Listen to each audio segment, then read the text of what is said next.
আজ বিকাল অনুমান 4 ঘটিকার সময় বাঁধেরহাট নামক স্থানে রাস্তার পাশে একটি ক্যানেলের ভিতরে একটি অজ্ঞাত লাশ পাওয়া গিয়েছে। তো আমরা সেই সংবাদের ভিত্তিতে ঘটনাস্থলে এসে দেখতে পাই যে অর্ধগলিত অবস্থায় একটা লাশ। আমরা এখনও লাশের পরিচয় শনাক্ত করতে পারিনি। লাশের পরিচয় শনাক্তের জন্য আমাদের যে আদার্স টুলসগুলো আছে আপনারা জানেন, পিবিআই, সিআইডি মাধ্যমে আমরা লাশ শনাক্ত চেষ্টা চালিয়ে যাচ্ছি।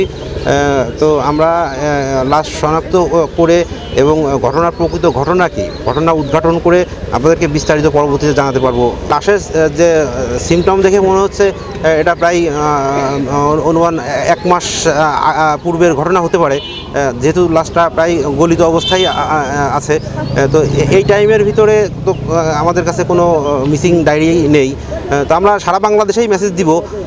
আপনারা জানেন যে আমাদের একটা সিস্টেম আছে, আমরা সারা বাংলাদেশেই বেতার বার্তার মাধ্যমে ছবিসহ মেসেজ দিই। তো সেটাও একটু প্রক্রিয়ার সময় সাপেক্ষ ব্যাপার। তো সেটা করে আমরা যদি কোনো সংবাদ পাই আপনাদেরকে পরবর্তী জানাতে পারবো পরিচয়। লাশ যে অবস্থায় আছে আপনার প্রায় অর্ধগলিত অবস্থায় বলা ভুল হবে, প্রায় গলিত অবস্থায় আছে। তো লাশ দেখে বোঝার কায়দা নাই যে এটা মানে তার শরীরে আঘাতের চিহ্ন আছে কিনা, তারপরে কোনো ক্ষত চিহ্ন আছে কিনা। এখন পোস্টমর্টেম রিপোর্ট এবং আমাদের ফরেন্সিক রিপোর্ট এবং আমাদের তদন্ত সবগুলা একসাথে কম্পাইল করলেই বোঝা যাবে যে মানে এটা আসলে প্রকৃত ঘটনাটা কী।